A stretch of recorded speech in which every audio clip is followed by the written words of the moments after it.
The Young and the Restless spoilers Tuesday full episodes April 22nd, 2025 A moment of calm at Crimson Lights after months of relentless drama, high-stakes business battles, and heart-wrenching revelations, Daniel Romalotti finally allowed himself a rare moment of respite. Nestled in the cozy warmth of Crimson Lights Coffee House, he sat at a corner table, nursing a latte and reflecting on the whirlwind that had been his life. The bright, amber glow of the cafe's pendant lights cast a soft halo over the pages of his latest manuscript, but it was hard for him to focus. Instead, Daniel found himself replaying the past few months in his mind, his tumultuous relationship with Lily, the scandalous threats from enemies old and new, and the constant drumbeat of expectations from his family, his friends, and even himself. It was in this contemplative hush that Tessa Porter, formerly frontwoman for the band The Porters, lately reinventing herself as a mother, artist, and confidant, breezed in. Clad in a floral midi dress and carrying a travel mug emblazoned with the slogan Art Heals, Tessa looked every bit the vibrant spirit she was known to be. Daniel's face brightened at the sight of her. Despite their unlikely connection, there had always been something grounding and genuine in their friendship. "Mind if I join you?" Tessa asked, her smile radiating warmth. "Please," Daniel replied, moving his laptop so she could sit. "I could use a dose of your positivity right about now." Their conversation began with the mundane, Tessa's recent art exhibit in Los Angeles, Daniel's struggles to find the right publisher, but soon drifted into deeper waters. Tessa spoke candidly of motherhood, of sleepless nights and fierce love, and Daniel found himself opening up in a way he hadn't in months. He confessed his fears about failing as a writer, about letting down his family's legacy, and about the ghost of his father's shadow still looming over him. Tessa listened, her eyes soft and unwavering. Then, almost as an afterthought, Daniel asked Tess, "Would you move to Genoa City with me?" The question hung in the air, both surprising and inevitable. Tessa's brows rose, and for a moment, Daniel braced himself for rejection. Instead, she laughed, a musical, relieved laugh, and reached across the table to place her hand over his. "I think this city could use more color and music," she said. "And I think I could use someone who believes in me the way you do." In that luminous moment at Crimson Lights, two friends discovered that sometimes the deepest, most transformative relationships begin with simply being seen, and being cherished, for exactly who you are. A mother's hope, Amy's journey elsewhere in Genoa City, a different kind of hope was stirring. Amy Wilson, once entangled in lies that spanned decades, had recently returned from an experimental medical treatment, one that promised to extend her time with the people she loved. Her son, Damian Kane, had been the catalyst for Amy's transformation. After so many years of secrets and half-truths, she finally felt she was on the right side of honesty. She had told Damian who his father truly was, allowed him to forge his own identity, and had begun to build a relationship based on trust rather than deceit. The advanced treatment she underwent, a combination of targeted immunotherapy and gene therapy, was still in its trial phase, but initial results were encouraging. Amy's oncologist had cautioned her to temper her optimism, yet watching her cheer as Damian laid the first nail in his new workshop, she allowed herself to dream. Each morning, she practiced gentle yoga in the backyard of the house Nate had helped her find, savoring the warmth of the early sun on her skin. Each night, she whispered a prayer of gratitude for the chance to see Damian's next milestone. Adam Nate Hastings, who had recently learned he had a half-brother in Damian, visited as often as his demanding legal schedule permitted. Their conversations had an electric quality, an undercurrent of shared relief, sibling solidarity, and mutual curiosity. Nate asked about the treatment protocols, the side effects, the probability of long-term remission. Amy answered frankly, there were no guarantees, but she felt stronger now than she had in years. "I'm doing this for you and your brother," she would say, looking straight into Nate's eyes, "but also for me. I want to be the mother you both deserve." Nate often held her hand then, silent for a moment, as if feeling the pulse of her hope. In that silence, they shared a weighty understanding. Family was more than blood, more than names on a pedigree, it was the promise of presence, of showing up even when the future was uncertain. Brotherly revelations, Nate's new truth. Nate's journey to brotherhood had not been smooth. For years, he had believed himself an only child, the product of a simple, if at times fraught, union between his parents. But when Amy's past finally caught up to her, the family secret she had guarded so fiercely for decades spilled out. Nate discovered that he had a half-sibling, Damian Kane, a teenage boy grappling with his own identity crisis after learning who his father really was. Initially, Nate struggled with jealousy and confusion. Questions plagued him. Why hadn't he known? Why had Amy kept Damian's existence a secret?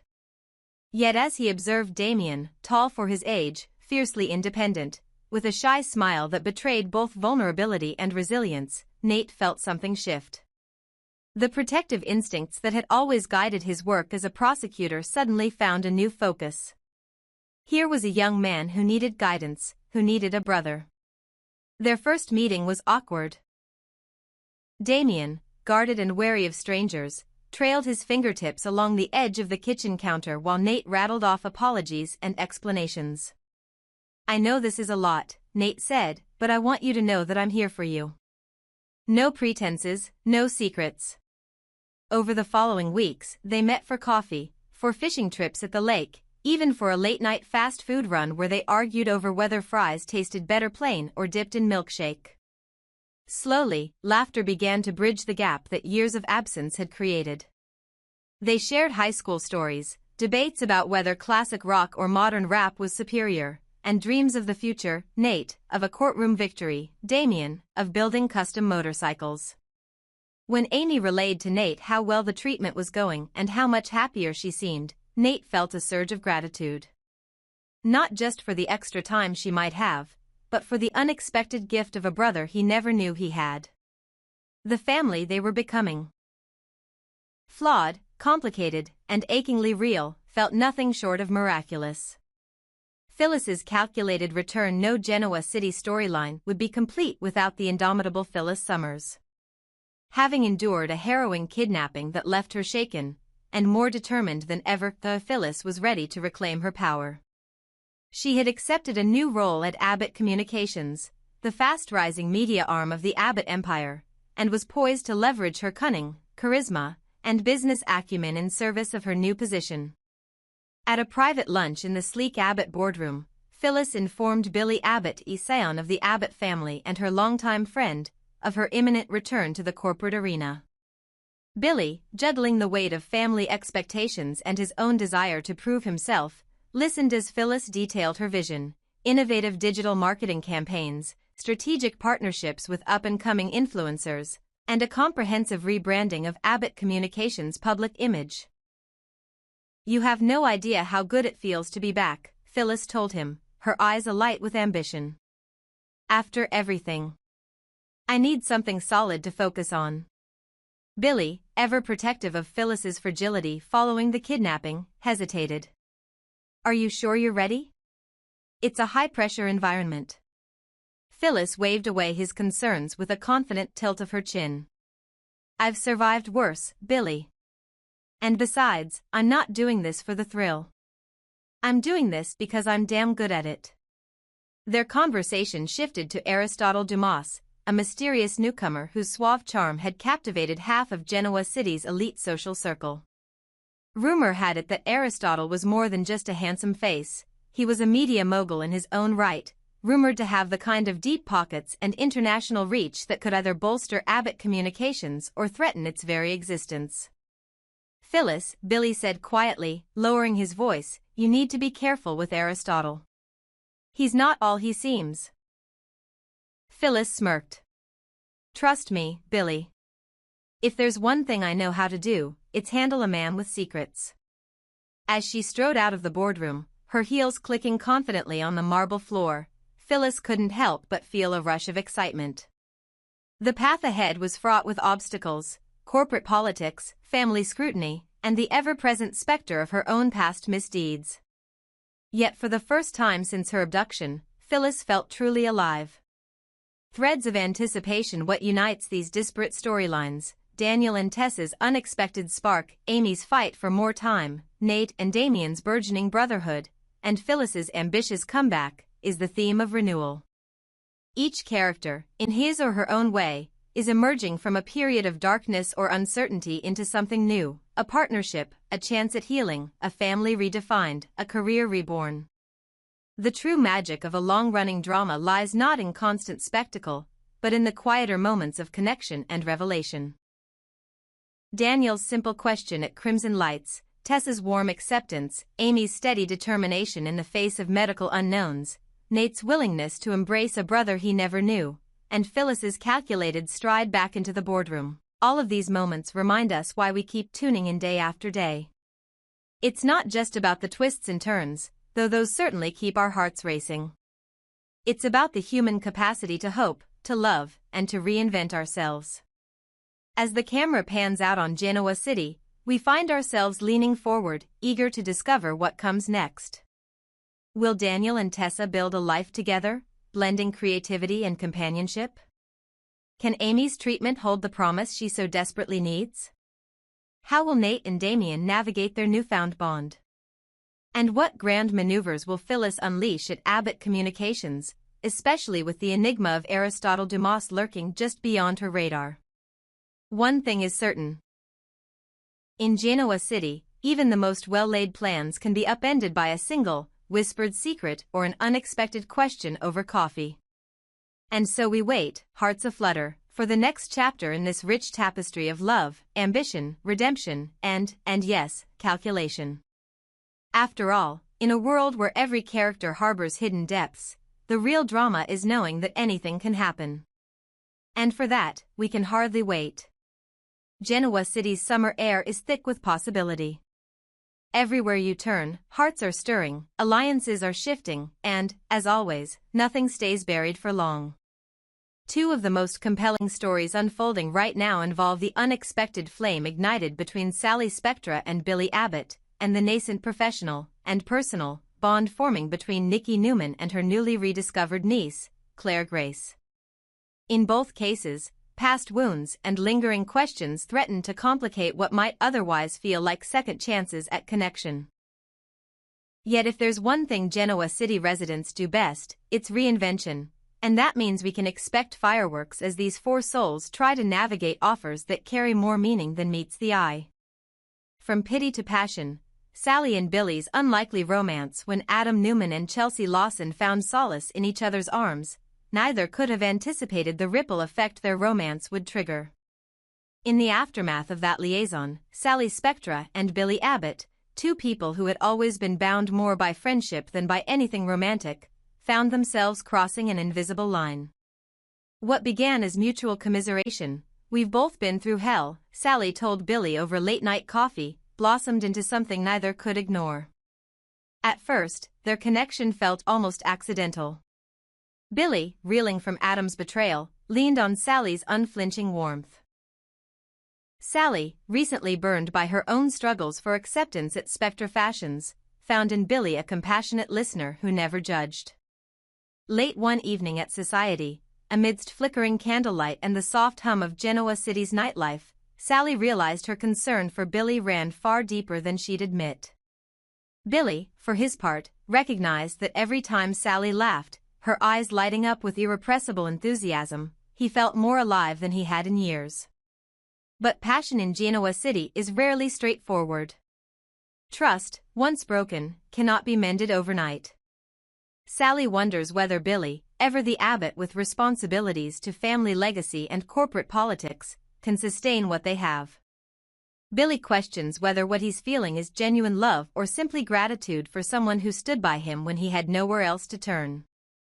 Each steals glances across crowded rooms, each hesitates to speak the words that could change everything. "I love you." The mysterious offer. Business proposal or romantic leap? Then came the offer. Billy, suave in a tailored navy suit, invited Sally to his office, Abbott Enterprises' gleaming tower perched over Genoa City's downtown. He closed the door behind them, set her favorite jasmine tea on the polished glass table, and watched her with an intensity that made her heart flutter and stall in equal measure. I've been thinking, he began, about your future. He slid a folder across the table, embossed with the Abbott logo. I'd like you to head up a new creative initiative, marketing, branding, media relations. I know Spectra has never given you the resources you deserve. Here, you'll have autonomy, budget, respect. What do you say? Sally's pulse quickened. Was this merely Billy doing what any caring friend or doting boyfriend would, helping her career take flight? Or was there more behind those earnest gray eyes? She noted the subtle tension in his shoulders as he watched her examine the folder. The half-smile that tugged at his lips, the way he casually brushed lint from his lapel before leaning forward. She looked up. Billy, this is incredible.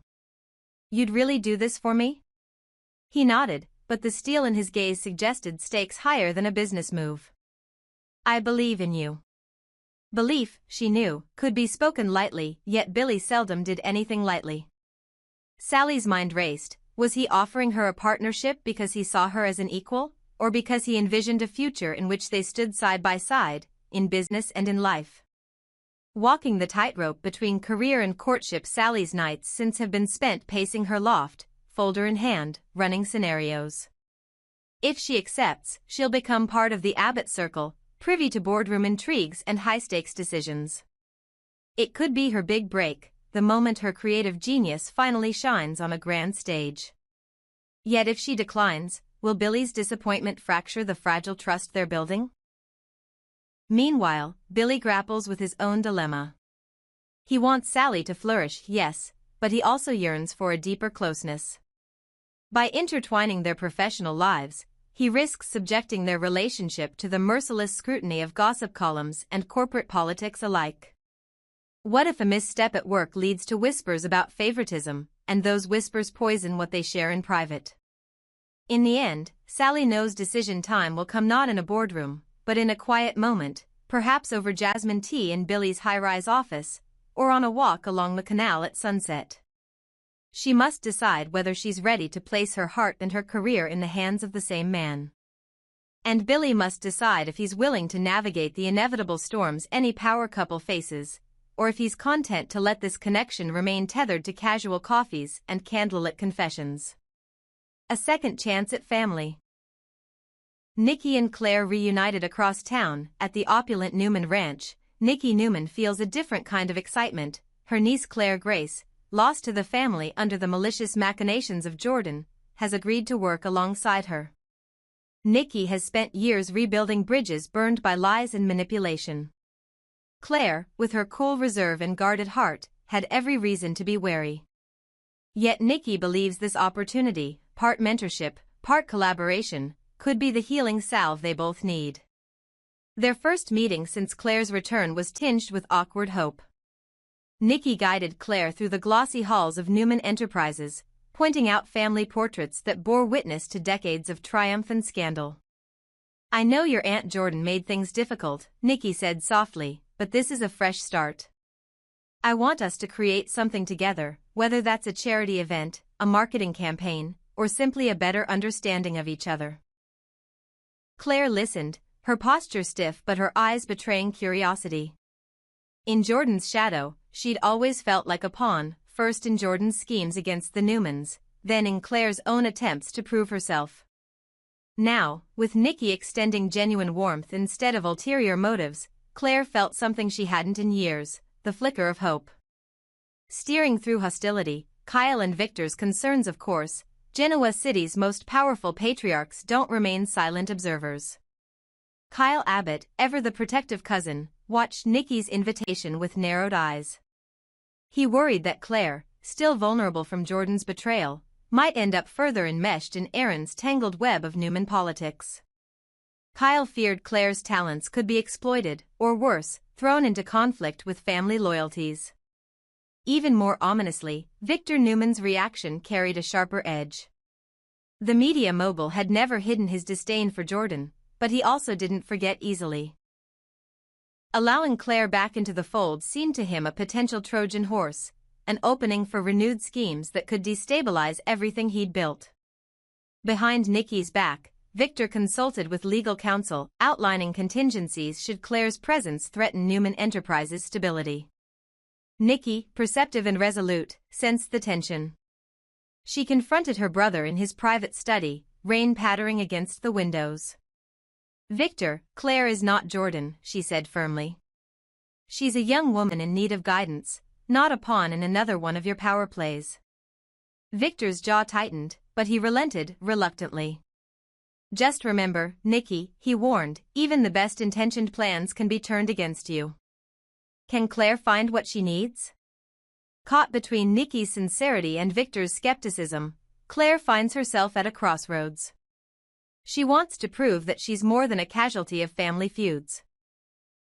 That her talents, her drive, and yes, her heart deserve a chance to flourish on their own terms.